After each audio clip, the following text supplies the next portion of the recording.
Adelante, mucha alegría y también mucha pena el hablarles esta tarde.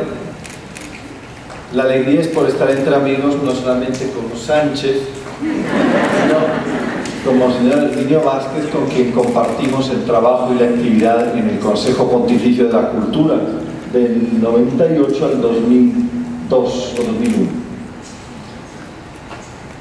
Y la pena es porque, viniendo después de una figura como es el cardenal Rabasi, que es mi jefe, lo que yo les pueda decir, pues les va a saber a poquito, pero cumplo con este deber de gratitud para con la Iglesia de Puebla, con estas reflexiones que les ofrezco ahora y de las que enseguida les hablaré. Pero déjenme antes que les diga una cosa. Yo nací en Jaca. Jaca es un pueblo, no un animal, como una vez pensaba una señora. ¿Usted dónde nació, padre? Nací en Jaca. Tuvo que ser terrible para su mamá. No, es una ciudad. Una ciudad que es la región de Aragón, de donde venía el Beato Palafox. Soy del clero de Toledo, pero desde hace casi 20 años vengo prestando mi servicio a la Iglesia en Roma. Y a mí me gusta pensar que esta Iglesia de Roma participa de la misión que tiene Pedro de fortalecer a sus hermanos. Tú, Pedro, cuando te conviertas, fortalece a tus hermanos. Y por eso mi presencia entre ustedes esta tarde responde a esto. Quiero traerles algo de lo que es el ministerio de Pedro con sus hermanos. Fortalece la fe de tus hermanos. San Pablo, en la carta a los romanos, al principio quiere contarles el evangelio que él predica y luego se da cuenta de que está como imponiéndose y dice: no, quiero compartir con ustedes el evangelio que predico. Y esto es lo que quiero hacer hoy. Y para ello voy a tratar de dos temas que son parte de la actividad del Consejo Pontificio de la Cultura y de los que seguramente han oído hablar. Uno es el atrio de los gentiles, el patio de los gentiles, que responde a la misión del Consejo del diálogo con los no creyentes y que es una iniciativa lanzada por Benedicto XVI. Y el otro gran tema es el tema del tiempo libre y en especial del deporte, simplemente porque el cardenal Rabasi me encomendó que me dedicara a esto. Tratar de ver cómo las dos cosas se pueden juntar y sobre todo cómo se pueden aplicar a la realidad concreta de esta arquidiócesis de Puebla, que es tan rica de tradiciones, tan variada, tan grande y tan diferente del ambiente en el que me muevo habitualmente, que es la Europa descristianizada y secularizada. Comenzaré, por tanto, con el atrio o el patio de los gentiles. Estoy seguro de que todos ustedes han oído hablar, también porque aquí en México se llevaron a cabo algunos encuentros bajo este nombre, encuentros por la paz, encuentros y diálogos por la paz, encuentros en la UNAM, que es otro santuario donde está prohibido hablar de Dios casi, y en muchos otros lugares del mundo. Ahora, ¿qué es este atrio de los gentiles? Empecemos preguntándonos en la Biblia qué era el atrio de los gentiles. El atrio de los gentiles en realidad no aparece en la Biblia, el nombre no aparece en la Biblia, la realidad sí. Era el espacio que rodeaba el santuario, el lugar del encuentro, la tienda del encuentro. Cuando Moisés recibió las instrucciones de parte de Dios para levantar la tienda del encuentro, entre estas instrucciones estaba el que, además de la tienda, creara alrededor un espacio. Cuando después se construyó el primer templo, el templo de piedra, el templo de Salomón, en el centro de todo aquel complejo estaba el santuario, en cuyo interior se encontraba el Arca de la Alianza, Y el santuario estaba en el centro de una explanada muy amplia, un atrio. Este atrio nos lo ha descrito un historiador judío del siglo I, contemporáneo de Jesús, un poco posterior a Jesús, Flavio Josefo, que algunos de ustedes conocen, y nos cuenta cómo era, tenía unas dimensiones verdaderamente gigantes. Nos dice que era una explanada, toda ella cubierta de pórticos, era porticada, que medía de perímetro unos 700 metros, unos 150 metros o más por lado, un poquito rectangular. Y en uno de los lados estaba el famoso pórtico de Salomón, que era una nave gigantesca con columnas altas, 60 codos, es decir, casi 20 metros de altura, enorme, y que es el lugar que, como veremos, conoció y frecuentó Jesús. ¿Por qué este espacio en torno al santuario? Bueno, en la mentalidad judía es muy importante lo que se llama poner un seto en torno a la Torá, un seto en torno a la ley. ¿Qué quiere decir esto? Que hay que proteger los mandamientos de Dios con mucho cuidado para observarlos fielmente, como dice el Salmo. Uno no puede ir a observar el mandamiento por los pelos, sino que tiene que observarlo totalmente. Y para eso hay que poner como un seto en torno a la ley, en torno a la Torá, que es como se llama la ley. Uno no puede decir, padre, ¿cuánto puedo llegar tarde a la misa? No, hombre, no, porque entonces siempre llegará tarde. Uno tiene que llegar a la misa, toda la misa entera. Para respetar el sábado, que empieza, como saben, con la noche del viernes, uno, para evitar el peligro de violar el sábado, tiene que empezar a guardarlo ya antes. Esto es lo que llaman ellos poner un seto, una valla, una protección en torno a la ley. El atrio de los gentiles servía a esto, a crear un espacio de protección en torno al santuario. ¿Para qué? Para estar seguros de que uno no profanaría el santuario entrando con manos o pies impuros. Es la protección de lo sagrado, una protección que no se podía tomar a la ligera. El superar este espacio y entrar en el santuario estaba penado con pena de muerte. Y de nuevo es este historiador que nos cuenta que quien atravesaba este espacio, el atrio, para pasar al segundo, lo encontraba circundado por una balaustrada de piedra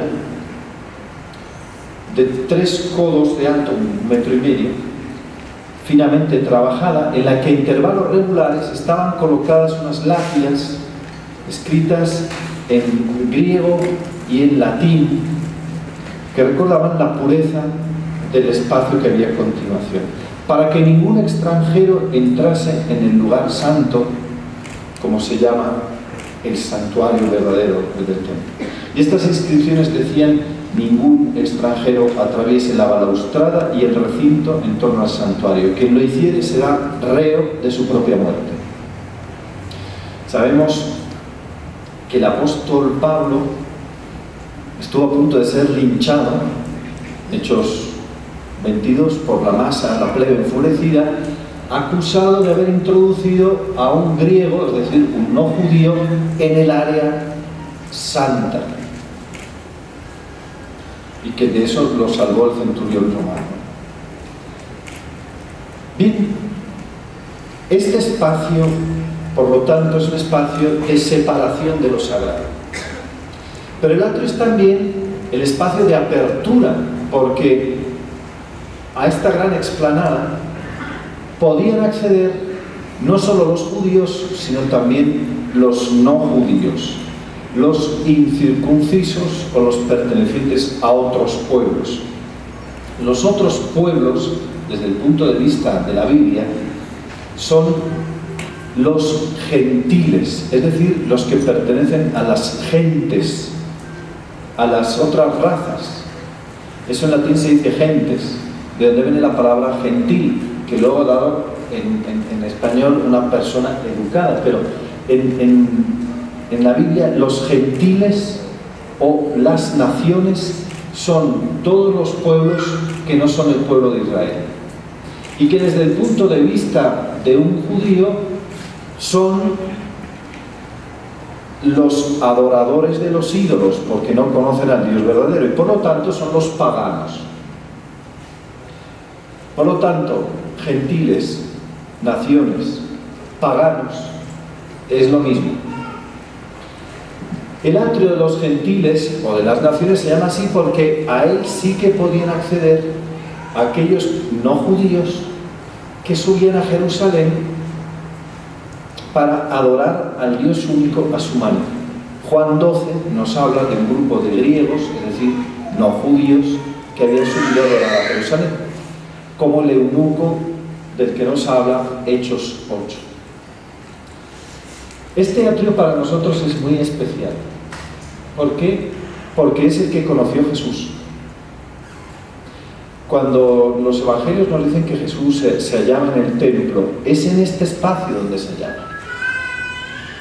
Y es importante para nosotros también porque esta es la zona, el área que Jesús purificó, la purificación del templo, cuando Jesús expulsó a los vendedores de animales y a los campistas que estaban en el templo, volcando las mesas. Era esta. No era el santuario donde estaba el arca de la alianza, sino este atrio. Y aquí es donde Jesús enseñaba. Ahora fijémonos un momento en la purificación del templo, porque es importante para entender todo lo que vamos a hablar del atrio de los gentiles y del deporte. Como saben, Jesús, al volcar las mesas de los animales y de los vendedores, citaba unas palabras del profeta Isaías. Vosotros, bueno, ustedes han convertido mi casa en una cueva de ladrones. El profeta Jeremías denunciaba a sus contemporáneos que habían convertido el templo del Señor en una cueva de ladrones, no porque allí se cometieran crímenes, sino porque habían reducido el culto a algo puramente exterior y vacío. Y el profeta Jeremías luchaba por la unidad entre la vida y el culto. Tú no puedes hacer una vida de ladrón, de adúltero, de mentiroso, de incumplidor, y luego creer que porque vayas al templo a ofrecer un sacrificio estás en paz con Dios. Un templo convertido en una cueva de ladrones, es decir, cuando se rompe la unidad entre la vida y el culto, ya no goza de la protección de Dios y se encamina hacia su ruina, no porque Dios lo vaya a destruir, sino porque se ha privado del fundamento que lo sostenía, que es la presencia de Dios. Es decir, si Dios abandona al hombre, necesariamente va a la ruina. Pero según el testimonio de los evangelios, Jesús, al purificar el templo, citó también otro pasaje del profeta Isaías, muy interesante, Isaías 56. Isaías anunciaba el destino universal del templo, que estaría abierto también a los eunucos, a los ciegos y a los cojos. ¿Por qué estas tres categorías? Porque según la ley estaban excluidos del templo, no podían entrar en el templo. Y Jesús anuncia un tiempo en que estas personas, los excluidos, entrarán en el templo. Combinando estas dos citas de la Escritura, Jesús nos dice lo que para él es el templo, y en particular el atrio. Y encuentro un comentario muy adecuado de esto en el libro Jesús de Nazaret del Papa Ratzinger, del Papa Benedicto XVI. Dice: el atrio de los gentiles es el espacio abierto que invita a todo el mundo, a todos los pueblos, a adorar al Dios único. No solo a los judíos, sino a todos los pueblos. La acción de Jesús al purificar el templo, sobre todo, subraya esta apertura interior de la espera que la fe de Israel había mantenido viva, pero que estaba también en otros pueblos.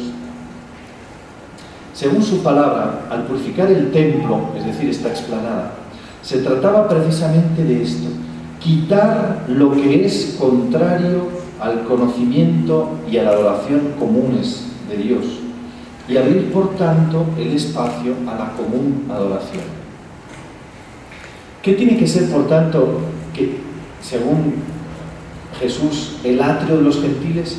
El espacio de la común adoración, donde todos los hombres adoran a Dios. Ya no es el lugar del sacrificio, porque los sacrificios cesaron, fueron sustituidos por el sacrificio de Jesús. Es un espacio de adoración común. Quedémonos con esta idea. El atrio en el templo de Jerusalén es el espacio de la común adoración. Pues bien, esta es la realidad. Y fue a este espacio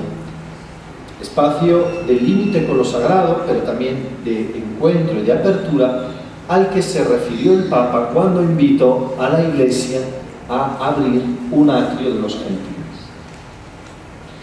Lo hizo en un discurso a la Curia Romana en diciembre del año 2009.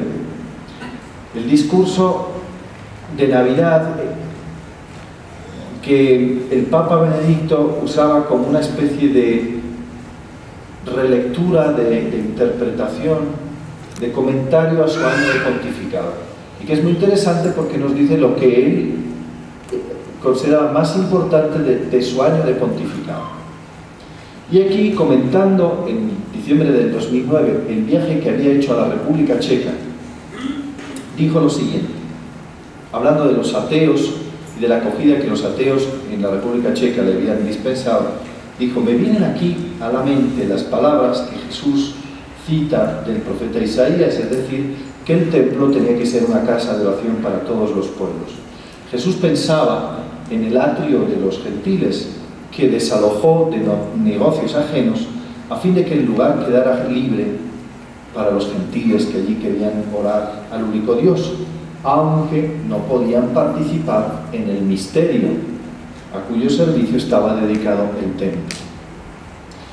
Lugar de oración para todos los pueblos. De este modo, continúa el Papa, se pensaba en personas que conocen a Dios, por decirlo así, desde lejos, que no están satisfechos de sus dioses, de sus ritos y de sus mitos, que anhelan lo puro, lo grande, aunque Dios siga siendo para ellos el gran desconocido.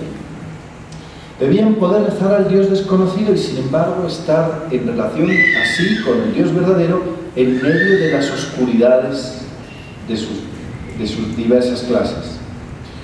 Y ahora, creo que la Iglesia debería abrir hoy también una especie de atrio de los gentiles, donde los hombres puedan entrar de alguna manera en contacto con Dios sin conocerlo.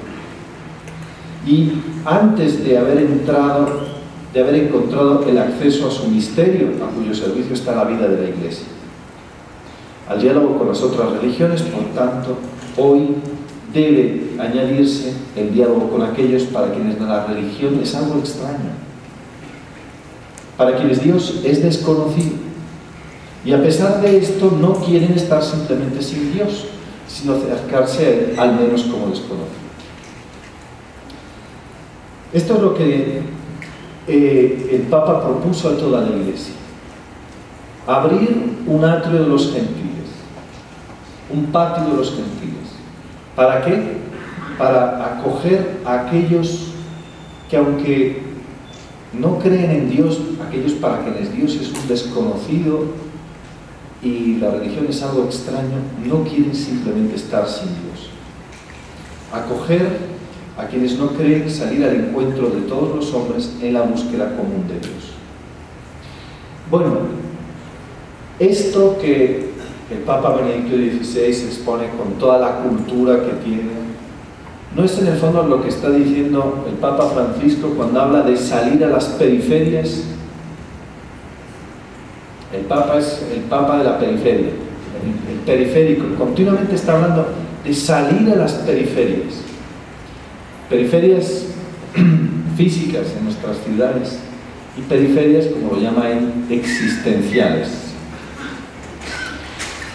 Creo que las dos imágenes, la del Papa Francisco y la del Papa Benedicto, se complementan así. Es decir, abrir la iglesia, acoger a gente que no son de los nuestros, que no vienen mucho por la iglesia y que sin embargo de alguna manera van buscando lo mismo que nosotros. Acogerles, más aún, salir a su encuentro.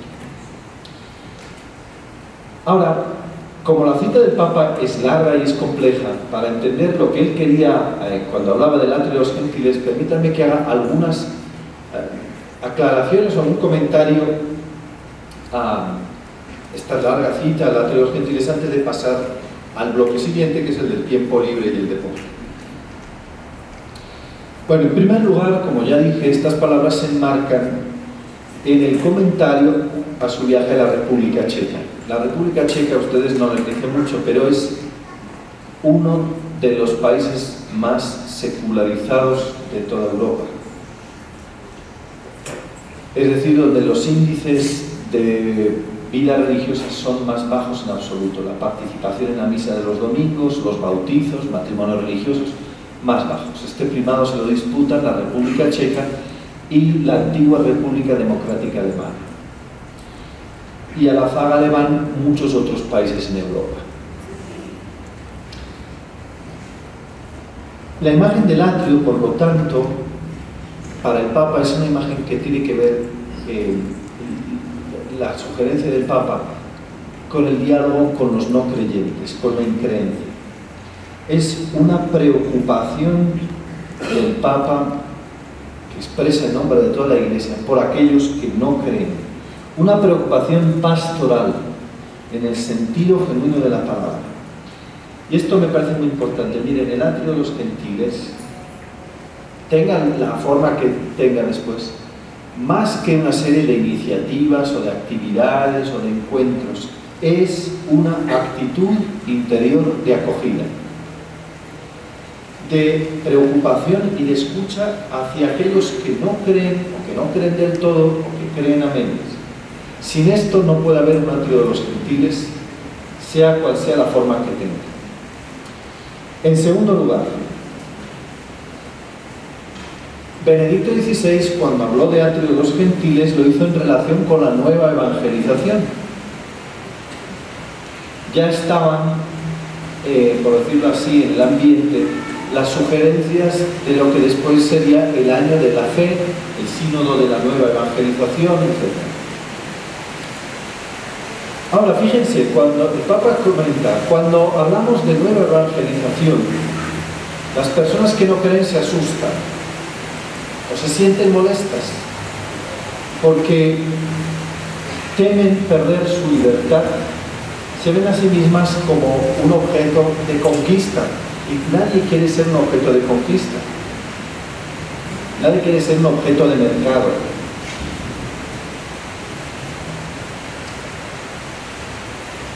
El Papa dice que la libertad de pensamiento y de voluntad de cada hombre requiere un respeto incondicionado, que para algunos se ve amenazado cuando hablamos de evangelizar. Si usted me evangeliza, usted me viene a quitar mi libertad de pensamiento y mi voluntad. Bien, y sin embargo, no podemos desentendernos de la evangelización y decir que bueno, que cada uno tiene sus ideas y que todas las ideas son buenas, porque si todas las ideas son buenas, entonces ustedes y yo estamos perdiendo el tiempo aquí esta tarde. No todas las ideas son buenas. Las ideas de Hitler no eran buenas, las ideas de los sicarios y de los narcotraficantes no son buenas.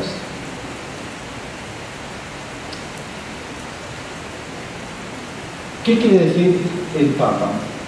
Bueno, no se trata de renunciar al anuncio del Evangelio, porque es un mandato de Jesús. Dijo, vayan y evangelicen. No dijo, vayan y bueno, y hablen con todos y evangelicen. Hagan discípulos de todos los pueblos.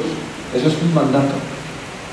Lo que pide al cristiano es aceptar que el reconocimiento de la verdad en cada uno tiene sus propios ritmos y que nuestro deseo es que todos te conozcan a ti, Padre, y a que tú has enviado, Jesucristo, pero que cada uno llega ahí a su propio ritmo.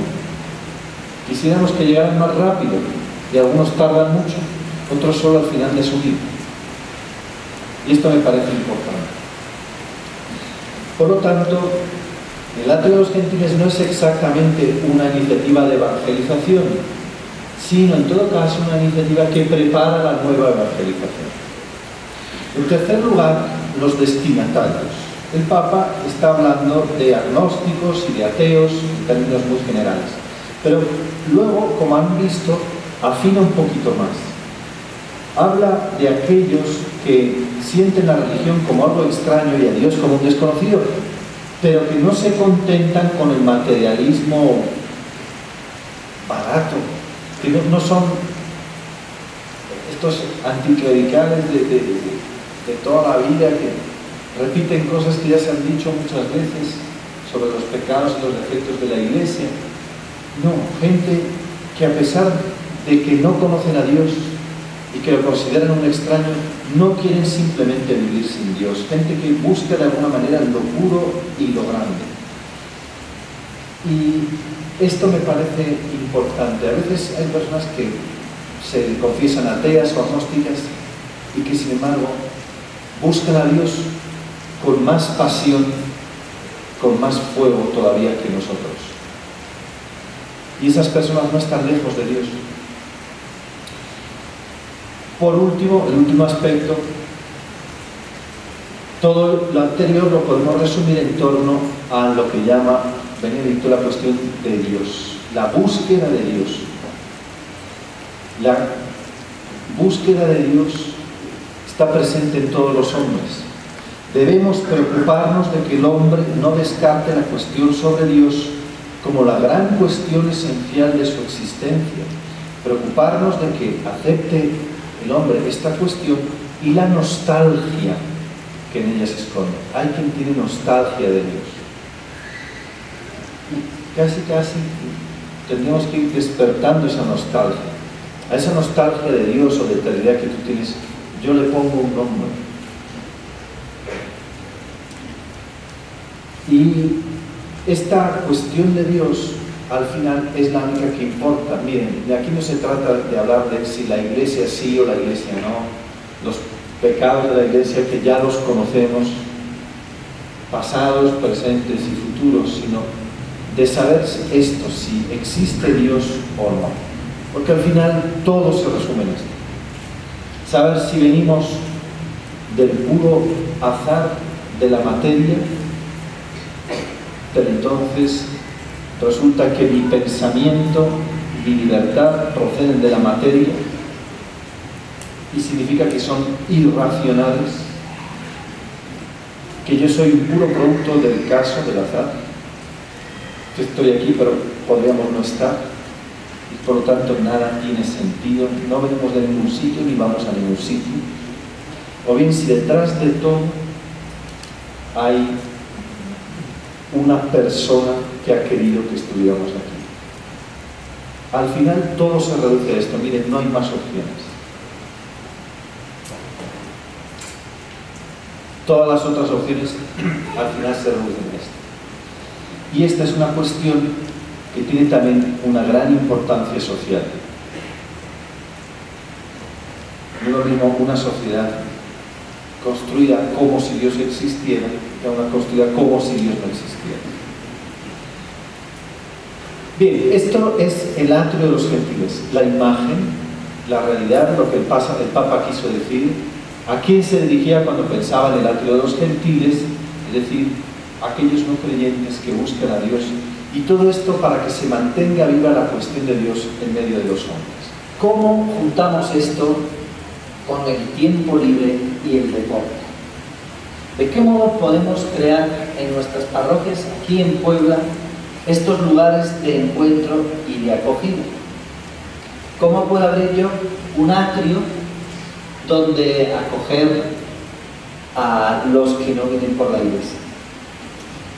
Bueno, hay muchas posibilidades y, como saben, el Consejo organiza encuentros de este tipo en lugares a veces impensables.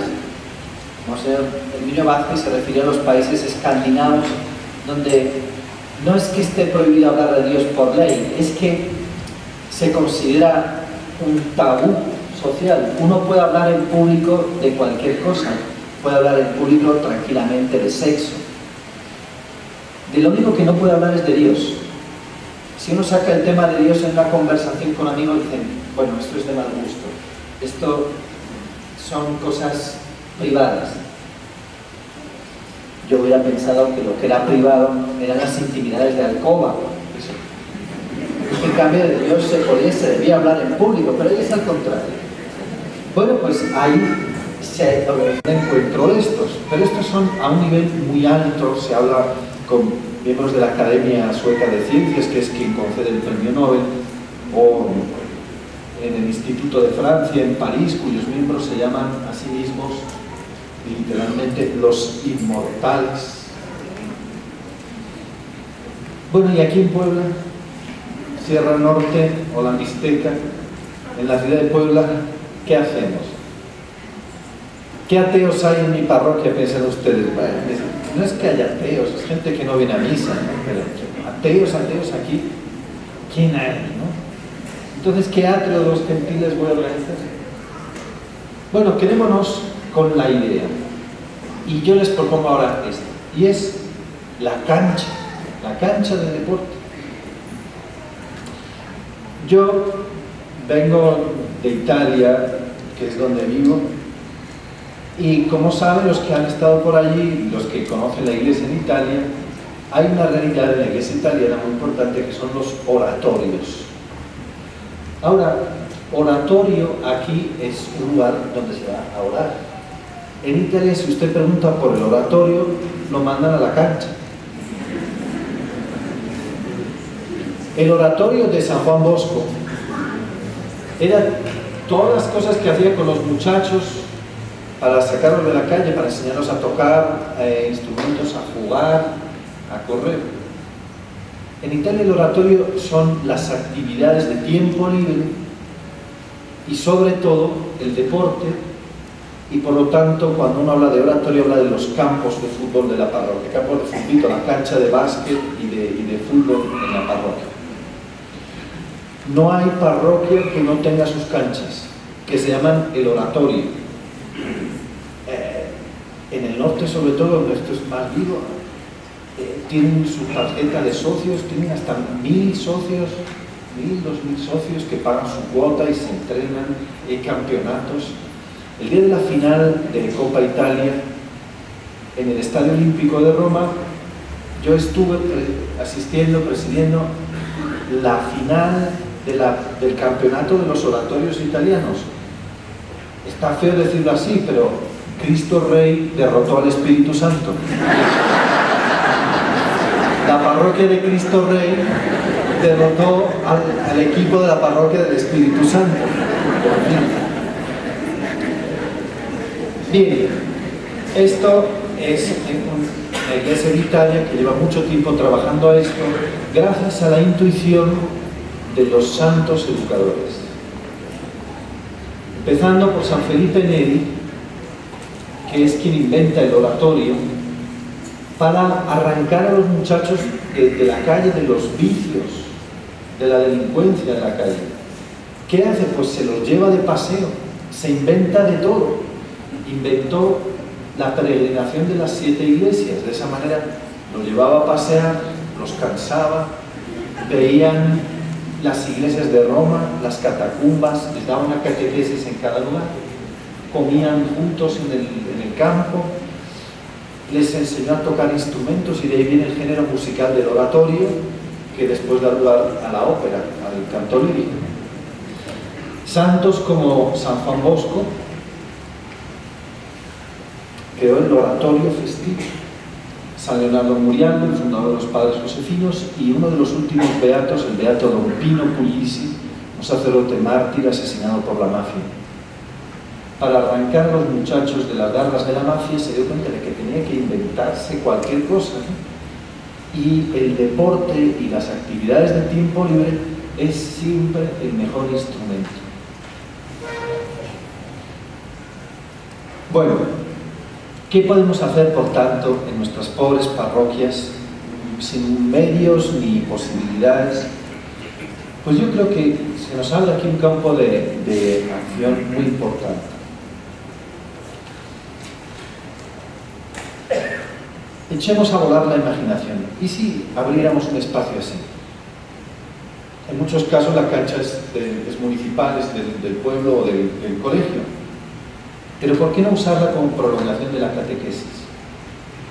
Es decir, como prolongación del itinerario de crecimiento en la fe de los muchachos, de los jóvenes. ¿Sería posible trasladar parte de la actividad de la parroquia a estos lugares? ¿Con qué características? Bueno, pues primero que sea abierto a todos. Todos han de poder participar y entrar. Aquí no hay problema, pero en países como España o Italia ya es muy frecuente que en el barrio haya hijos de migrantes musulmanes. A veces en las escuelas son incluso más que los hijos de españoles o de otras religiones. Y en Italia pasa lo mismo. Bueno, a los campos de la parroquia vienen también los hijos de estos inmigrantes musulmanes. No participan a lo mejor en la catequesis, pero están en el atrio. Están beneficiándose de la acción educadora de la Iglesia, están participando de sus actividades, y esto es muy importante. En segundo lugar, que sea un espacio de gratuidad, una actividad abierta a todas, sin necesidad de pagar cuotas, diferente del gimnasio. ¿Se han fijado cómo han proliferado los gimnasios últimamente? Es uno de los rasgos de nuestro tiempo. Bueno, ahora ya no se llaman gimnasios. El gimnasio era un lugar cochambroso, sucio, donde iban a entrenarse tipos con los que uno no querría tener que encontrarse. Ahora, en cambio, lo llaman fitness center. Un lugar lleno de cristales y de espejos.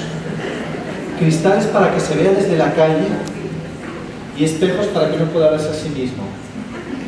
Para que puedan verse. Es la apoteosis del narcisismo.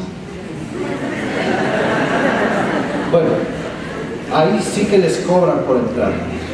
En cambio, las canchas de la parroquia, o donde la parroquia va, tienen que estar abiertas a todas y tienen que ser gratis. Y miren, esto es muy importante. La ministra de Deporte en Italia, en una entrevista, declaró hace muy poco: quien va a un centro deportivo gestionado por un ente religioso ya no es un número de socios, sino una persona. Y esto es un modelo que hay que defender y que exportar. Bueno, aquí, claro, cuando en un oratorio mueve más de 1000 chavales que los tienen que llevar después al campeonato con otras parroquias, pues hay que hacer, por cuestiones de seguros, hay que hacer tarjetas de socios, pero lo importante es esto, que cada uno que viene es una persona, no es un número de socios. Ahora, conectando esto con lo que decíamos del atrio de los gentiles, me parece que sería bueno que esta actividad de tiempo libre, yo hablo del deporte sobre todo, pero podría ser el teatro o la música, si queremos que sea un verdadero atrio de los gentiles, tiene que ser también un lugar, el lugar de la adoración común, de la búsqueda de lo bello, de lo bueno y de lo grande, donde se quita lo que es contrario al conocimiento y a la adoración de Dios. Un espacio abierto a la trascendencia. Y esto es posible. En algunos deportes, en algunas actividades, esto es más evidente que en otras. La música eleva el corazón, eleva a Dios. Hay deportes en los que esto es más evidente. La montaña, por ejemplo, es muy claro. Y el alpinismo, bueno, pues hay una gran tradición de alpinismo cristiano en los países que tienen montañas. Aquí tienen volcanes bien altos, ¿no? Bueno, ahora, Quedémonos con esta última idea, ¿no? La actividad del tiempo libre, sobre todo el deporte, como algo abierto a la trascendencia. ¿De qué manera me abre a la trascendencia? Estas serán las 3 últimas o 4 últimas consideraciones que haré. En primer lugar, habíamos dicho despejar lo que es contrario al conocimiento y a la adoración de Dios. Y aquí entra en juego la ascética. No olvidemos que ascética es una palabra que en griego significa lucha, combate, el combate del púgil. San Pablo, como saben, en muchas de sus cartas recurre a la imagen de la carrera en el estadio o de la lucha, es decir, la imagen del deporte, del esfuerzo, para hablar de la vida cristiana. En Corintios, 2 Corintios, ¿no saben que en las carreras en el estadio todos corren, pero solo uno conquista el premio? Corran pues de modo que lo conquisten, pero todo atleta se modera en todo. Ellos lo hacen por una corona corruptible, nosotros, en cambio, por una corona incorruptible. En la carta a Timoteo, despidiéndose, dice San Pablo: he combatido bien mi combate, he corrido hasta el fin. Como un atleta que está llegando a la meta y rompe la línea de llegada. Continuamente hace alusión. La carta a los Hebreos habla de la carrera en el estadio y del apoyo de los espectadores, rodeados por una nube tan ingente de testigos. Está pensando en los espectadores que desde las gradas del estadio animan a los que están corriendo en la pista. El deporte como autodisciplina es ya una gran purificación. Un muchacho que compite, que quiere entrenarse, sabe que no puede fumar, no puede tomar, tiene que hacer una vida sana, ¿no? Esto es ya una gran ayuda para la vida cristiana. Esto lo han entendido siempre los grandes educadores. Quieren alejar a los muchachos del vicio, del peligro. Ven, pónganles a hacer deporte, que se entusiasmen con el deporte. Es una gran disciplina. Hay, por lo tanto, ya una preparación. En segundo lugar, la experiencia del límite. La tensión hacia la superación que va remitiendo hasta el horizonte último.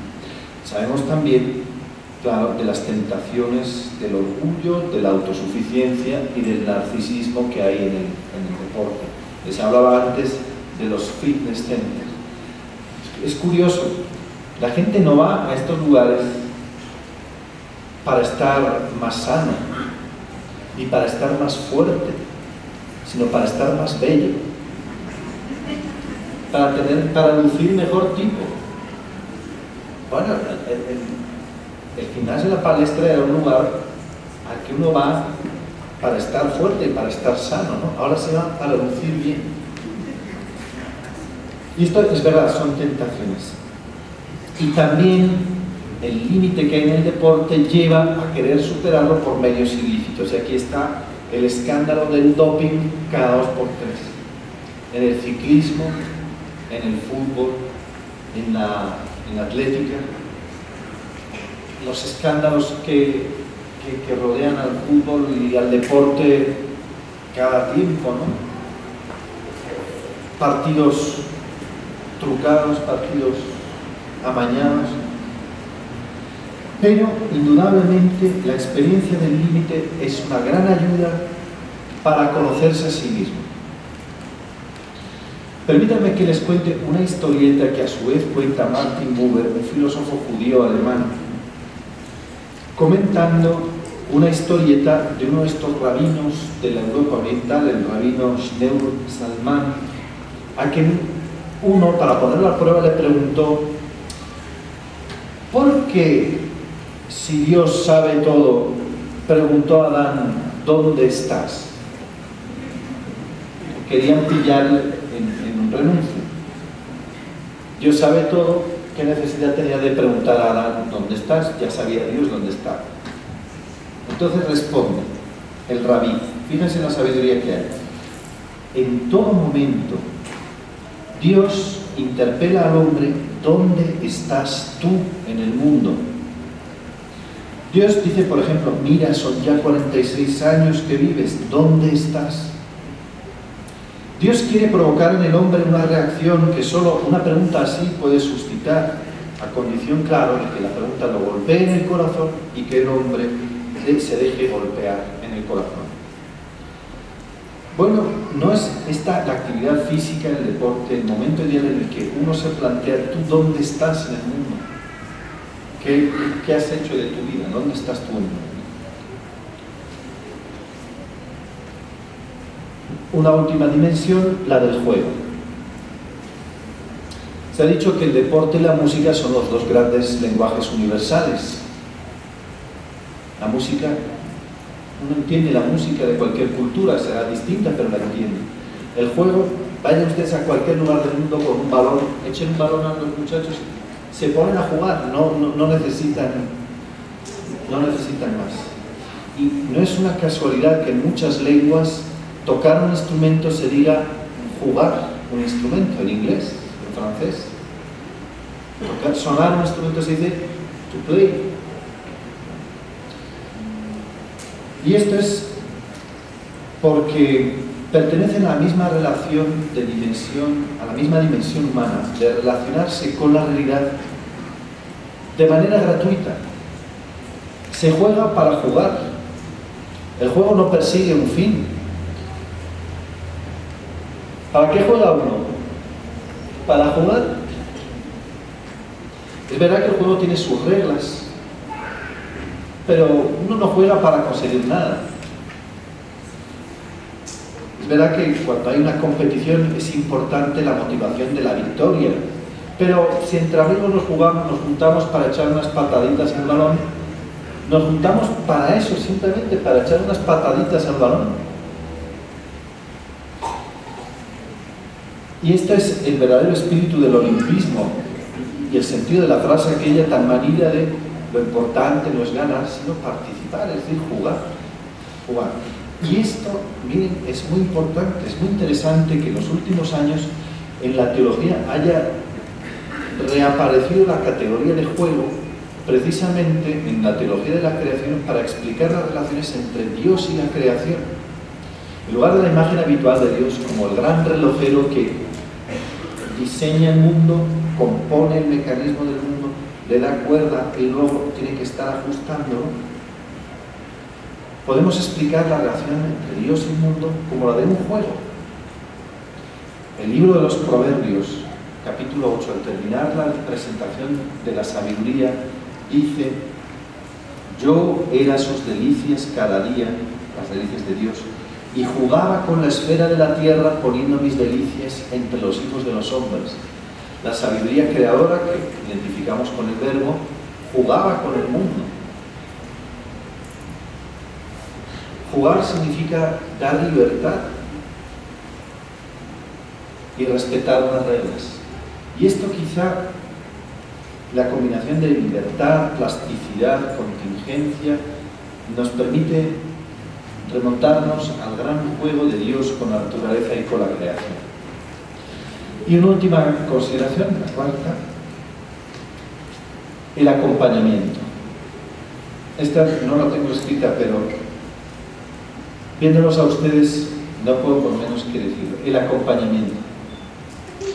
Hemos hablado de deporte como y del tiempo libre como un terreno de acogida, de encuentro, como provocación de la acción educadora.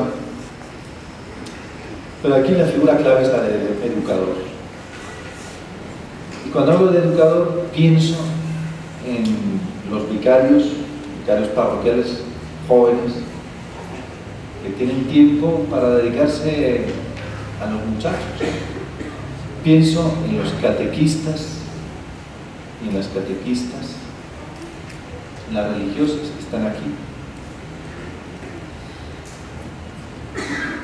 En octubre, si Dios quiere, para el año de la fe, haremos en Roma la carrera de la fe.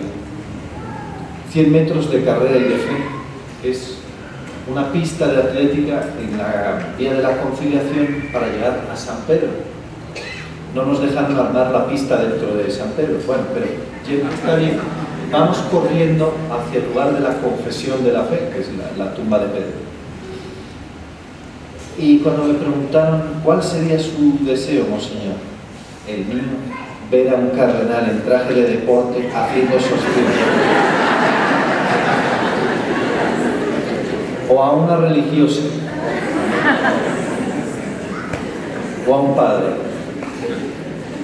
En el seminario, supongo yo que se sigue jugando mucho, se juega fútbol, ¿no? Y después,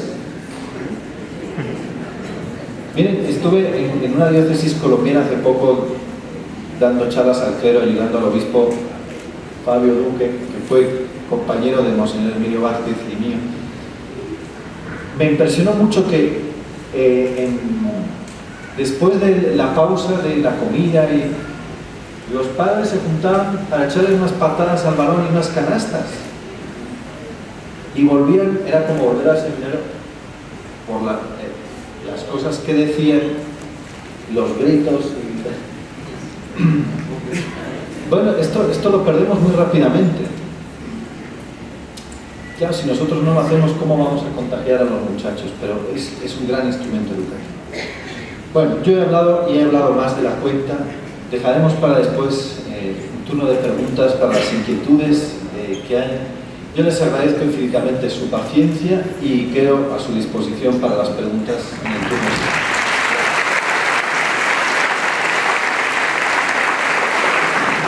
Pues no todo está perdido.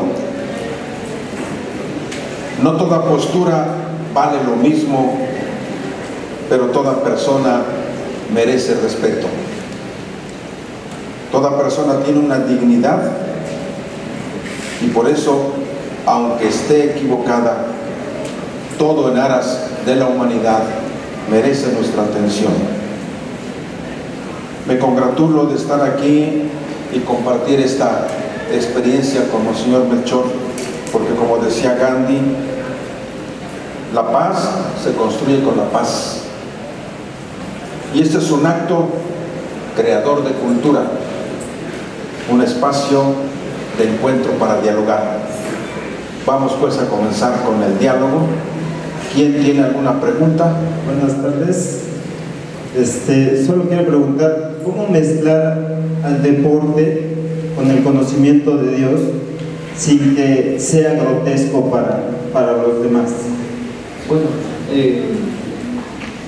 no hay una receta ya escrita, pero hay mucha experiencia.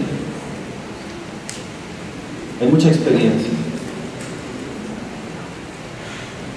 Cuando digo que no hay una receta, es que no hay un método ya hecho. Quizás se pueda pensar. Pero hay cosas que ayudan mucho. Yo les hablé de algunas. Una, por ejemplo, es la autodisciplina, la exigencia, el sacrificio que exige el deporte, que permite ponerlo inmediatamente en paralelo con la autodisciplina, la exigencia que exige la vida cristiana. El primero que hizo esta comparación fue San Pablo.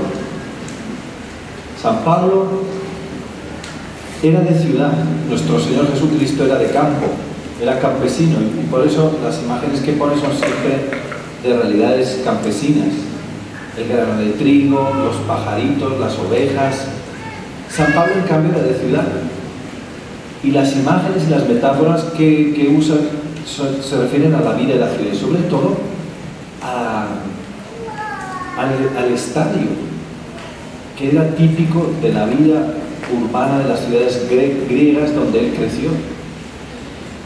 Una de las últimas imágenes que usa cuando está para morir, según a Timoteo, es la del estadio. Bueno, por lo tanto, el esfuerzo, la exigencia y la autodisciplina. Después, el conocimiento del límite. El deporte te lleva a conocer tus límites, a intentar superarlos, pero también a aceptar los límites. Y eso es muy importante en la vida espiritual, el conocer los propios límites, superarlos y aceptarlos. Hay mucha gente que anda frustrada simplemente por no aceptar sus propios límites. Podemos hablar de la dimensión del juego, de la fiesta, el deporte en equipo. ¿Cuánto enseña el deporte en equipo, no? Que tú juegas para el equipo, no para lucirte. Y luego, miren, una cosa de la que no hablé antes, pero que está a nuestra disposición. Hay muchas películas muy buenas que tienen el deporte tratan del deporte, el deporte como camino de rescate, como camino de crecimiento.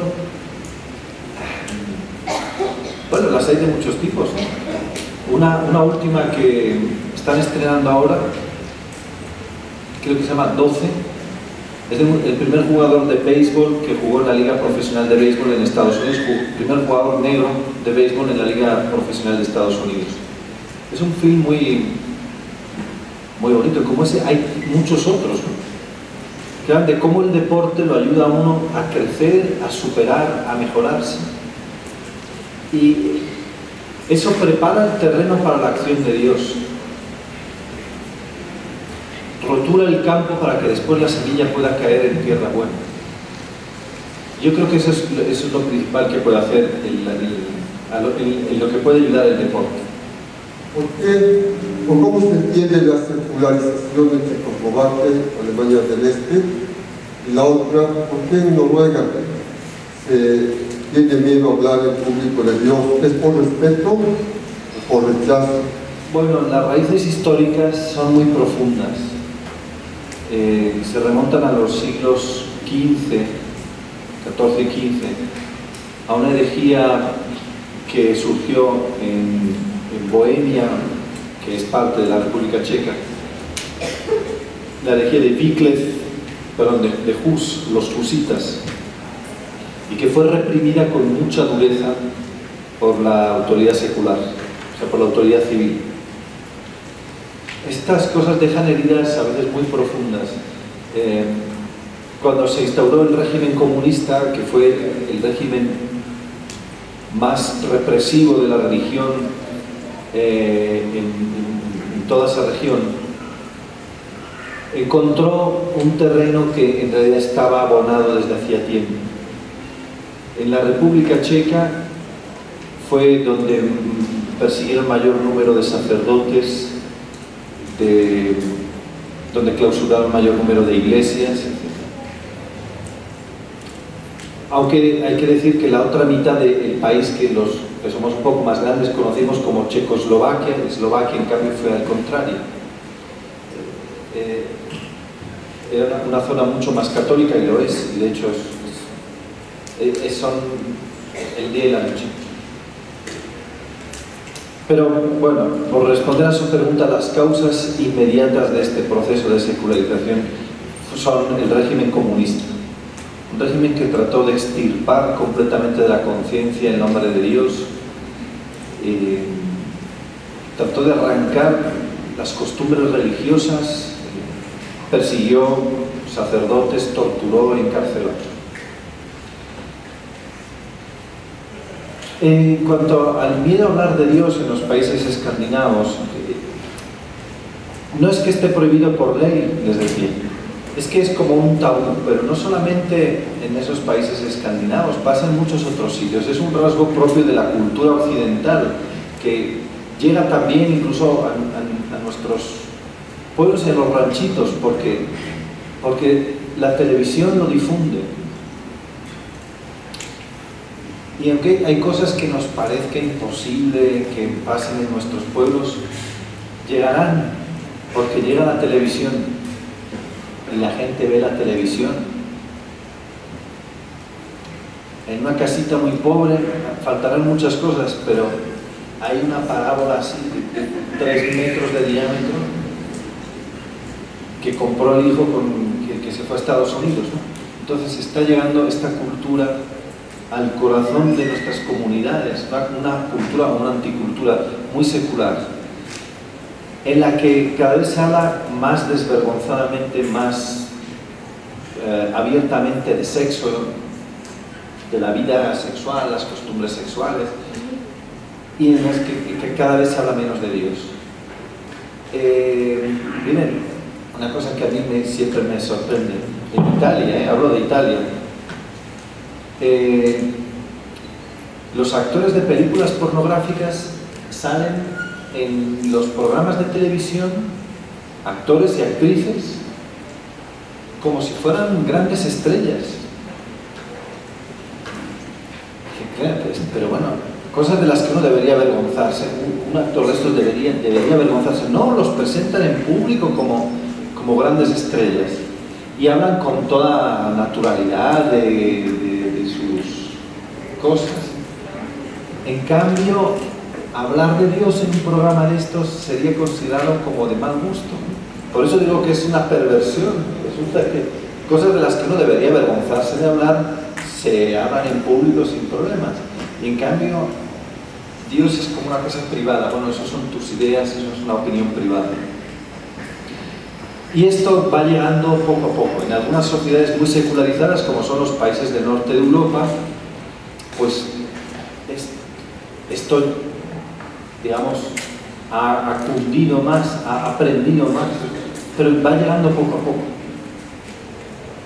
Por eso es importante mantener la cuestión de Dios público, que se hable de Dios. Que se hable de Dios, así sea para criticarlo, pero que se hable de Dios. La pregunta es la siguiente, nos plantea una vida parroquial. La siguiente sería, ¿cómo podemos aplicar ese proyecto en la vida del seminario, en las horas de deporte, para que realmente se pueda convivir en ese ambiente de oración, ese ambiente de comunión con Cristo? Yo diría esto, que el deporte y las actividades de tiempo libre son muy importantes en cualquier proceso formativo. El seminario es una comunidad de formación, como lo es en realidad la parroquia, porque es un catecumenado. Catecumenado es el proceso por el que uno se hace cristiano, como el proceso por el que Cristo se va formando en cada uno de nosotros. Hijos míos, por quienes sufro dolores de parto de nuevo, hasta haber formado a Cristo en ustedes. Por lo tanto, creo que la actividad, el deporte, el juego, deporte y juego, son importantes en cualquier proceso formativo y, por tanto, en el seminario. En los seminarios antes se jugaba mucho, se jugaba fútbol sobre todo, un poco de básquet, pero alpinismo, los volcanes, y creo que es muy importante por dos motivos. Uno, digamos, porque, como dice el proverbio, el dicho tradicional, en la mesa y en el juego se conoce al caballero, ¿no? Un formador, viendo en el juego cómo se comportan, conoce de verdad a las personas que están bajo su responsabilidad. Está el que nosotros llamamos un chupón, es el que está siempre, que chupa la pelota, se la lleva para él. Está el vago, en el juego uno se muestra como es, en el juego y en la mesa. Y por eso es importante para un formador. Es importante personalmente porque ayuda a superarse, a vencer la pereza. Todos sabemos la pereza que da a comenzar, pero el beneficio que deja después un poquito de actividad.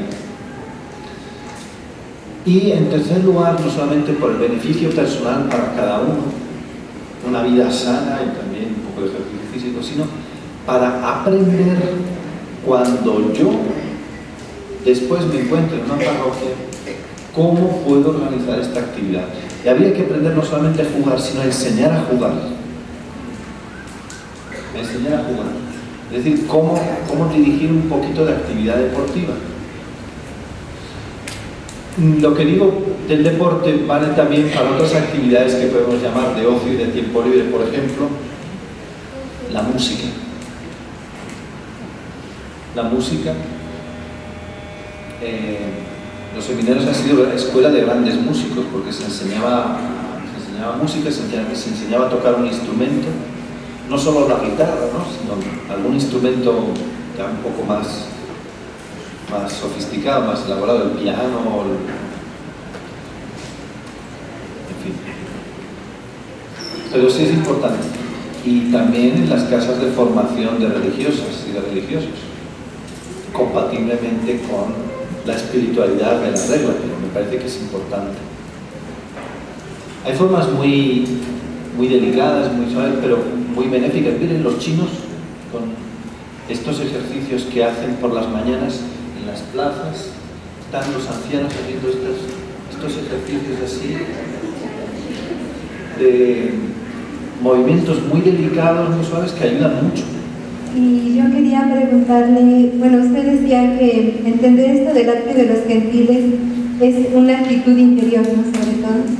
Y como, bueno, nosotras como monjas de clausura, ¿cómo podemos pues, colaborar con esto que el Santo Padre quiere, ¿no? Más que a nadie se aplica lo que dijo el Papa cuando habló del atrio de los gentiles. Yo les decía que el atrio de los gentiles, más que un lugar, o más que una serie de actividades, es una disposición interior.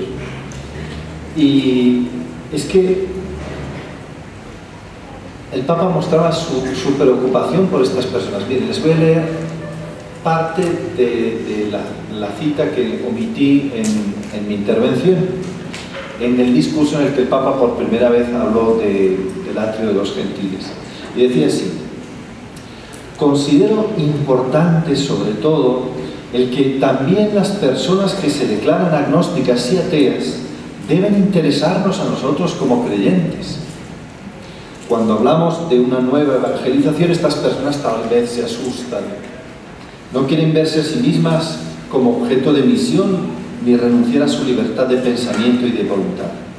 Pero la cuestión de Dios sigue estando también en ellos, aunque no puedan creer en concreto que Dios se ocupa de nosotros. Como primer paso de la evangelización, debemos tratar de mantener viva esta búsqueda. Debemos preocuparnos de que el hombre no descarte la cuestión de Dios como cuestión central de su existencia. Preocuparnos de que acepte esa cuestión y la nostalgia que en ella se esconde. El Papa está diciendo, antes que nada, que tenemos que llevar en el corazón a estas personas. Yo no me puedo contentar simplemente sabiendo que mi parroquia se llena los domingos. Bueno, pero hay mucha gente que no viene. Bueno, pero todavía hay muchos que vienen. Es la preocupación por los que faltan. Luego, claro, la religiosa de clausura tiene su misión, y su misión es la oración. El que está en la parroquia tiene que ingeniárselas para ver cómo llego yo a esas personas. Pero todo nace de una preocupación interior. Luego vendrán las estrategias y elaboraremos planes pastorales, no solamente yo en mi parroquia, sino planes pastorales compartidos, ¿no? Pero primero tiene que nacer de una inquietud dentro. El pastor que se fue a buscar la oveja que perdió es porque para él esa oveja era importante. Hay 3 parábolas que hablan de 3 cosas perdidas: la oveja perdida, la dracma perdida, el hijo perdido. Y en las 3, lo que se perdió era muy importante para quien lo perdió. El pastor podía decir, bueno, he tenido una pérdida del 1% de ovejas, es una pérdida admisible. No, porque él conocía esa oveja por el nombre. Para él era importante. Y por eso, antes de cualquier otra cosa, tiene que nacer de dentro la preocupación. El Papa dice, considero importante que también las personas agnósticas deben interesarnos a nosotros. Deben preocuparnos. Muy interesante todo lo que nos ha dicho. Yo, religiosa, desde la pastoral juvenil, siento que pues los jóvenes se nos están yendo, como usted bien dijo, ¿no? por la cuestión de las adicciones, del sexo, del no sentido. Hay suicidios, ¿no? En una sociedad bastante, pues, que se dice católica, pero estos datos duros nos afectan muchísimo, y creo que esta aportación de que se abran espacios de deporte, de música, de teatro, de encuentro, pues pueden ser una respuesta a la prevención, al trabajo de prevención que tenemos que hacer, ¿no? Porque de verdad es muy triste ver cómo nuestros jóvenes, muchos de ellos, se están perdiendo. Hay algunos que ya no podemos hacer nada por ellos porque ya están muy avanzados en su adicción, pero si todos conjuntamente hiciéramos algún trabajo de prevención en este sentido, pues creo que pues, se podría lograr algo más significativo, porque es tremendo este problema que hoy por hoy estamos viviendo en México. Ese es uno. Y dos, esta cuestión de la inseguridad. Aquí habemos muchos religiosos, religiosas educadoras, que a lo mejor tienen sus colegios y tienen sus canchas, pero nosotros no tenemos, pero en México sí. Y a veces nos cuestionábamos por qué no invitamos a los chavos, a las chicas del barrio, que nos circundan, y que pues hagan algo en nuestras canchas rápidas, puedan estar abiertos a ellas. Y venía el criterio de que aguas por la inseguridad, que puede pasar, que puede suceder. Entonces también México está ahorita impactado por esta situación de la violencia y la inseguridad. ¿Cómo podríamos buscar, verdad, soluciones para poder hacer esta apertura con mayor gratuidad, como usted lo plantea, ¿no? Los jóvenes que se nos escapan, es verdad, es un problema en todo el mundo. Bueno, yo sospecho que desde Adán y Eva, hablaban de los problemas que tenían con los jóvenes. Estos jóvenes de hoy no son como antes. Antes no había jóvenes. Bueno, ya tú ya lo entiendes. Pero es verdad. Ahora, una foto o un gossip, un chisme, ¿no?, sobre un adolescente que ponen en las redes sociales, en Facebook o en las otras, ¿no?, se extienden, el muchacho no lo soporta y se suicida. Un joven de 14 años o de 15 que se suicida porque no soporta el que colgaran una foto que a lo mejor ni siquiera era tan comprometida, o que dijeran una cosa sobre él. Todo el problema de la droga y del alcohol en España. Hace ya algunos años empezó la costumbre del botellón. El botellón es que salen por la noche los jóvenes, cuando digo por la noche es a partir de las 11 o de las 12 de la noche, salen de casa. Y para no gastar tanto en trago, en los bares de copas, donde son muy caras, compran licores de baja calidad y los mezclan ellos en el carro de uno, con Coca-Cola o con Fanta, lo mezclan allí, tienen la música de los parlantes del coche a todo volumen, y en los parques ahí se ponen a tomar en la calle hasta las 7, 8 de la mañana, que regresan a casa.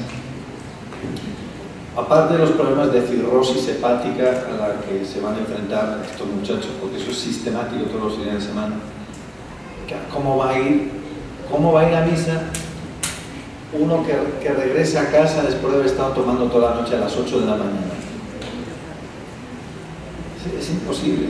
Pero es que ni va a misa, ni hace nada, ni va a un museo, ni va a un concierto, ni va de excursión, ni juega un partido de fútbol, porque se la pasa durmiendo toda la mañana.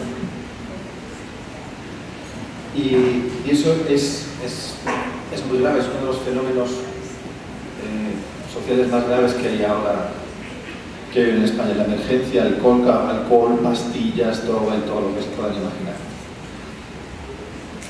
Lo único que puede motivar a uno a no hacerlo es algo que lo entusiasme, que lo ilusione. A veces es el entrenarse, el jugar. No me retiro antes que mañana tengo partido a las 8. Por eso creo que puede ser un gran instrumento. gran instrumento. Y en cuanto a la otra pregunta sobre la violencia y la inseguridad, claro, yo me doy cuenta de que, aunque Puebla, por lo que me dicen, es más tranquilo que otras zonas, pues yo no sé qué será por ahí por el norte, por Tijuana, por Durango, por Nuevo León. Y sí, claro, hay un problema real de seguridad. Yo, miren, creo que yo no tengo una receta para esto, es inútil que... Pero creo dos cosas. Hay que tener el valor de osar y de tener confianza en Dios. Y en segundo lugar, recordar que uno solo no puede, pero entre muchos sí. Claro, una comunidad sola dice, nosotros no podemos. No, ustedes solas no. Pero si se implica toda la comunidad, todo el barrio, la parroquia, a lo mejor sí. Y lo que hace falta es despertar esta colaboración entre todos, que esto es una cosa de todos, no es de las religiosas. Y entonces, cuando ya son muchos, ahí se pueden hacer, no sé, equipos, grupos y turnos de vigilancia. Por lo tanto, confianza en Dios y luego, solo yo no puedo hacer nada. Eso está claro. Entre la acción, el descanso y el ocio, está lo que llamamos nosotros la pastoral del turismo. O sea, el turismo como tiempo de ocio. Aquí en Puebla hace un mes se llevó a cabo el Campeonato Mundial de Taekwondo. ¿Perdón? De Taekwondo. Impactados de miles de jóvenes que llegaron a este evento, pero lo impactado es que Puebla es muy religioso, muchos templos visitados por turismo, pero nos compartían los sacerdotes de catedral y de los templos. Se acercaron muchísimos a confesar esos días, porque sí encontraron quién estaba confesando, y todos extranjeros, o sea, no eran los del país, sino. Y eso es un signo, ¿no? Un signo de que este tipo de competencias sí tienen momentos especiales de interioridad, ¿no?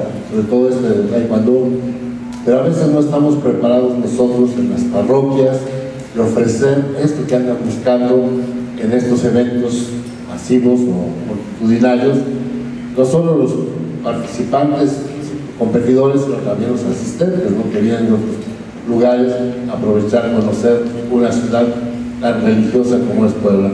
Yo creo que dentro del ocio está esta pastoral del turismo, los lugares de deportes, en lugares de balnearios, en lugares donde se va a descansar, pero que tenemos que tener capacitados a los agentes de pastoral, porque si no, pues cada quien por su rumbo, y nosotros encerrados en nuestro templo y los del atrio de los gentiles solos, sin acompañamiento. Es un desafío, ¿no? Quisiera escuchar su experiencia. Es en el fondo todo lo que se refiere al tiempo libre, al ocio y el tiempo libre, que en nuestro mundo cada vez ocupa más tiempo. Sobre lo que decía usted de atención a las grandes competiciones internacionales, grandes eventos deportivos, la atención a los que vienen, bueno, eso hay que trabajarse. Entrar en la Villa Olímpica como capellán no se improvisa, no esperemos que desde arriba nos ofrezcan un puesto, eso hay que trabajárselo desde abajo. Trabajarlo desde abajo significa que haya agentes de pastoral, un capellán, un sacerdote o agentes de pastoral que empiezan desde abajo, trabajando en esos ambientes, haciéndose presentes, y luego la ley universal de la pastoral. No se puede evangelizar sin amor y no se puede amar lo que no se conoce. Entonces, el que se dedique al deporte tiene que empezar a frecuentar esos ambientes, los lugares de concentraciones deportivas, competencias, encuentros, de manera que los otros lo ven no como un extraño, sino como uno de los suyos.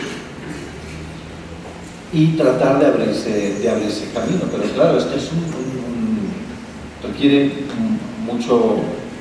mucha dedicación y mucho esfuerzo y mucha confianza también en la acción de Dios, que abre puertas donde menos se lo esperan.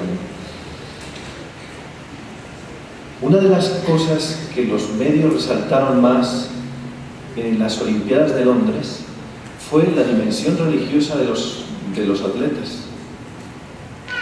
Se sorprendieron mucho porque parecía que el deporte era un terreno neutro donde no entraba Dios, y en cambio resulta que los atletas mostraban mucho su dimensión religiosa en las distintas confesiones, y esto llamó mucho la atención, y sobre todo en las Olimpiadas, en los Juegos Paralímpicos que vinieron después, los Paralímpicos y las Olimpiadas especiales, que son con discapacitados mentales. Tanto es así que después de aquello en Londres, algunos se replanteaban la cuestión del aborto, porque viendo cómo discapacitados físicos o mentales competían y la belleza que tenía la competición de los discapacitados, empezaron a pensar, bueno, a lo mejor es que no son tan inútiles. Nosotros pensamos que son desechos, son vidas valiosas. Y esto es muy importante, y hay, creo, un clima propicio para esto. Y eso hay que saber aprovecharlo, pero para eso no esperen que alguien se lo dé hecho, hay que entrar desde dentro y ganarse los corazones de la gente y abrirse un postecito ahí. Sí, y gracias a Dios tenemos algunos espacios en que sí está presente el sacerdote. Por ejemplo, aquí en fútbol generalmente los equipos tienen un capellán, los toreros siempre hacen su invocación a la Virgen antes de. Si alguien conoce al padre Pedro Rocha, él es el capellán en Televisa. Si alguien quiere conocer o saludar a Levi, que se haga amigo del padre Rocha, él lo pasa, con frecuencia los pueden ver y los saludan. Son dos comentarios rápidos, monseñor. Uno es en cuestión al juego. Hace pocos años aquí en la Arquidiócesis, en la instalación de los consejos parroquiales, la primera parte de la instrucción era a través del juego. Muchos de los que están aquí fuimos instructores o fuimos medios para llegar a todos los que iban a formar el consejo. En espacios muy pequeños y con juegos de muy bajo valor, era impresionante lo que se comentaba después de cada juego y lo que habían aprendido. Porque ahí es donde, más que con la teoría, aprendieron en la práctica lo que era el trabajo en la parroquia, lo que era el trabajo en comunidad, lo que era el trabajo en equipo. Entonces, en verdad que fue un gran avance y nos sirvió mucho, aparte de que a muy corto plazo y en cualquier espacio. Eso es en cuestión al juego. El segundo es en cuestión a las redes sociales. Creo que tenemos pues la obligación o entrarle todos para que esto vaya caminando y vaya impregnando más en cada uno de los jóvenes, de los adultos. Yo desde hace mucho tiempo tengo Facebook, tengo Twitter, tengo todo, y todos los días, sin falta, publico algo de mi familia, algo del fútbol, algún chiste, algo de Dios, algo de la vida de un santo, algo de una anécdota. Y es impresionante y creo que eso me hace y me alienta a seguir cuando tengo respuestas de muchos de ellos. Es que lo que pusiste me llevó en el momento exacto. Es que yo no creía en Dios, pero al ver esto estoy convencido de esto. Y es cuando digo, aquí es donde tenemos que entrar. Todo el mundo trae ya un celular, todo el mundo tiene correo electrónico, y es algo que creo que también estamos desaprovechando y podemos entrarle a un. Ahora estamos estrenando la estación de radio aquí en el seminario. Aquí está la estación, Radio Palafox, y eso va a ser un medio también muy fuerte para llegar. Gracias. Bueno, gracias por estos comentarios. La verdad, no tengo más que añadir, sino insistir en la importancia de lo que acaba de decir. A veces pensamos, claro, es una parroquia muy pobre, no tenemos medios, y se cumple eso de que lo mejor es enemigo de lo bueno. Bueno, no podré tener una cancha aquí profesional, pero siempre se puede hacer algo. Y es verdad, el juego revela a las personas, revela lo que llevan dentro y enseña mucho. El juego en equipo, el ayudarse, el ser honrado, el respetar las reglas. Luego hay muchos juegos, hay muchas posibilidades de juegos, ¿no? Antes, cuando no había PlayStation, los niños jugaban más, ¿no? Pero bueno.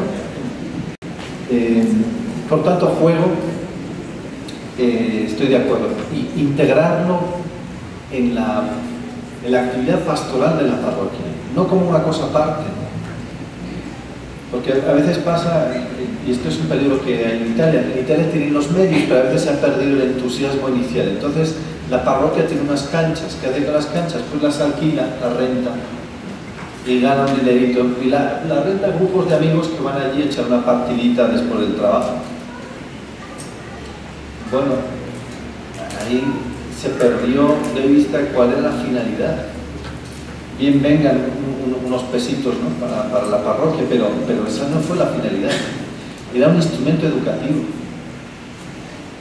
Y para eso es fundamental que haya una persona, un educador, un catequista, que es educador y que sepa también de juegos, ¿no? Redes sociales, bueno, el cardenal Rabás en esto es un pionero. Abrió su cuenta en Twitter, tiene un blog, es pionero entre los cardenales en esto. Creo que es el segundo cardenal que abre una cuenta de Twitter, ¿no? Yo creo que hay que estar ahí, es parte de la vida de la gente, por lo tanto el cristiano tiene también que estar ahí, sobre todo porque usted y yo somos migrantes digitales, pero los jóvenes que están presentes aquí son nativos digitales. Nosotros nos acordamos todavía de cuando no había computador, no había celulares, cuando no había el teléfono de disco. Eso se lo cuento yo a mis sobrinos y les parece que es de otra galaxia. Y te preguntan, ¿y entonces cómo le hacían cuando no había celular? Bueno, pues vivían, ¿no? Entonces, ¿cómo llamaban? Pues había cabinas telefónicas. Ahora ya están desapareciendo las cabinas telefónicas. ¿De verdad? No lo entienden. Ellos son nativos digitales, nosotros somos migrantes digitales. Es un mundo, bueno, hay que estar en ese mundo. Y yo creo que es así. Un cristiano, al menos en Facebook, ¿no?, por limitar este ejemplo, expone su vida, lo que es. En su vida Dios es algo importante y eso se ve. Y como la palabra de Dios es viva y eficaz, tiene una potencia tal que a través de esos medios llega. Toca el corazón y uno lo lee y lo golpea y le hace pensar. Buenas tardes. Nosotros venimos de una comunidad que se hizo mucha fama sobre los protestantes. Soy de un pueblo que se llama San Rafael Tlanalapa. Ahorita metiendo el tema de que nos involucremos a los campos de fútbol, ahí más que nada evangelizados pues nos falta mucho. Por ahí nos conocían como los revolucionarios de Tlanalapa. Mi pregunta es, al meternos a esos campos de deporte, de que lo principal es de evangelización, ¿no? Hablar de Cristo y lo que es. Mi pregunta es, ¿se puede hablar también de religión o únicamente de evangelización? Sí, gracias. Bueno, esto es el arte de todo evangelizador, que es, como dicen, entrar con la suya para salirse con la mía. O sea, es la prudencia. Cuando San Pedro en su carta, 1 Pedro 3:15, dice, estén siempre dispuestos a dar razón de la esperanza que hay en ustedes. Estén siempre dispuestos a dar razón de la esperanza que hay en ustedes, pero, dice San Pedro, con medida, con gracia, ¿no? No vayan a martillazos, ¿no? Háganlo con una pizca de sal, ¿no? Y es verdad que si yo empiezo con un lenguaje de evangelización muy directo, con un anuncio del querigma así, en la cancha de deporte los muchachos dicen, pero yo vine aquí a jugar al fútbol, ¿no? Bueno, aquí está toda la sabiduría y toda la habilidad del evangelizador, que empieza a lo mejor de manera indirecta, con un cuentecito, con una historieta, con una anécdota o con un ejemplito, y de ahí va pasando. Sí, es necesario el anuncio de Jesucristo siempre, Jesucristo muerto y resucitado, y eso yo no lo puedo cambiar. Y eso vale para todos los tiempos y todas las culturas. Es un mensaje que no necesita inculturación, porque como todos tenemos que morir y tenemos miedo a la muerte y queremos vivir, el anuncio de Cristo muerto y resucitado por mí, de un Dios que me ama a mí, eso siempre es oportuno. Dicho esto, bueno, está la habilidad como la habilidad del maestro que sabe hacer entrar la cosa piano piano, ¿no? con gracia para atraer el interés y el deseo de saber. Yo no sé, yo me sé la teoría, pero no sé la práctica, yo no sé cómo habría que hacer. Pero el Espíritu Santo nos inspira también y viene en nuestra ayuda. Y luego, caramba, no somos los primeros, hay otros que se han dedicado a esto. Hay también cosas escritas y por la red encuentra uno mucho, experiencias y best practices, como dicen ahora, o sea, ejemplos que dan un resultado. Yo pienso que los jóvenes de ahora que están en drogadicción y que han caído en malos pasos, están en esa situación porque de niños tuvieron mucho tiempo libre y ese tiempo libre no sabían en qué ocuparlo y los papás tenían mucho tiempo ocupado y no supieron cómo hacer para que sus hijos estuvieran solos. Entonces es importante que ahora en la juventud empiece con los deportes, con los cantos principalmente. Sería una forma ideal para evangelizar, porque podemos tomar párrafos de la Biblia, convertirlos en cantos y mostrárselos a los jóvenes. En el deporte yo pienso que sería ideal empezando por los niños. ¿Por qué? Porque todos llevamos a nuestros niños a evangelizar al catecismo, pero una vez saliéndose del catecismo se olvidan de la iglesia, y entonces acá sería decirle a los padres, una vez que ya inició tu hijo en el catolicismo, en su evangelización, ya no la suelte, ya no suelte esa evangelización, ahora que siga, terminó el catecismo, que siga su catecismo después, por medio del deporte, por medio de los cantos, con su catequista. Mis hijos van a terminar el catecismo y mi idea es que ya no se salgan de la iglesia, pero ahora no encuentro en qué grupo meterlos.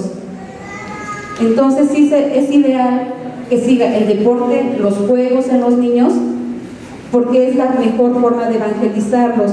Yo pienso que partiendo de ahí, no olvidarnos de los jóvenes, pero poner más énfasis en los niños, y eso nos va a dar un fruto muy bonito. Comparto su preocupación, el problema viene de los niños.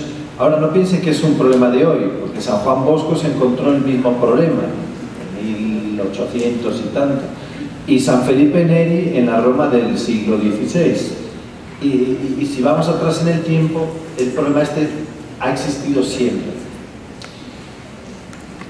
En nuestras sociedades quizá hoy los niños tienen también el peligro opuesto, que es el estrés al que los papás someten a los niños, porque lo llevan a la escuela y después tienen que ir a un curso de inglés, luego otro de piano, luego otro de gimnasia, y los pobres niños viven ahogados.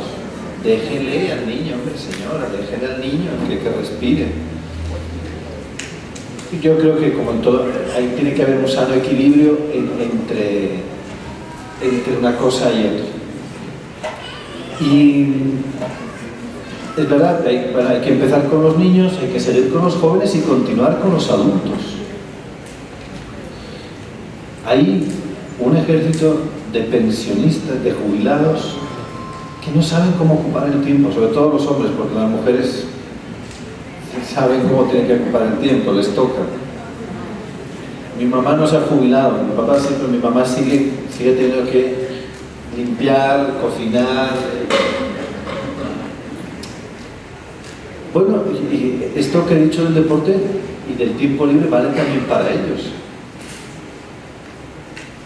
Sobre todo porque los médicos les dicen, usted tiene que hacer ejercicio, tiene que comer menos, comer sano y hacer ejercicio, ¿no? Bueno, ofrezcámosles en la parroquia actividades también para ellos.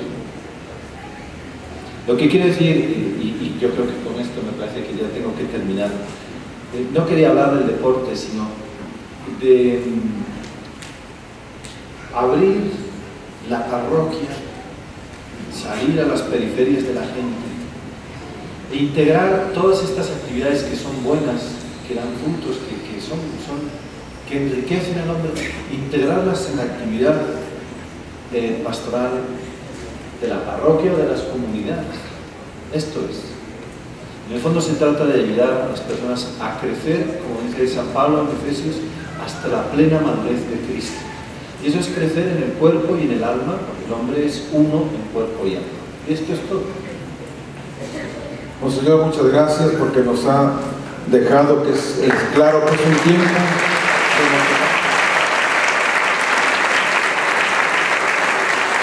A nombre de la Arquidiócesis quiero agradecerle a Monseñor Sánchez de Toca esta tarde que nos ha dedicado. Él viene a participar en un encuentro internacional de cultura representando a la Santa Sede, al Vaticano, y el que la Arquidiócesis aproveche pues a estas figuras de la Iglesia, pues a nosotros nos enriquece. Gracias, Monseñor, y cuando vuelva a Puebla nos volveremos a encontrar. Aquí estamos, como lo hicimos con el cardenal Rabasi, agentes de pastoral, sacerdotes, religiosas y laicos de los distintos grupos parroquiales. Muchas gracias. Un aplauso.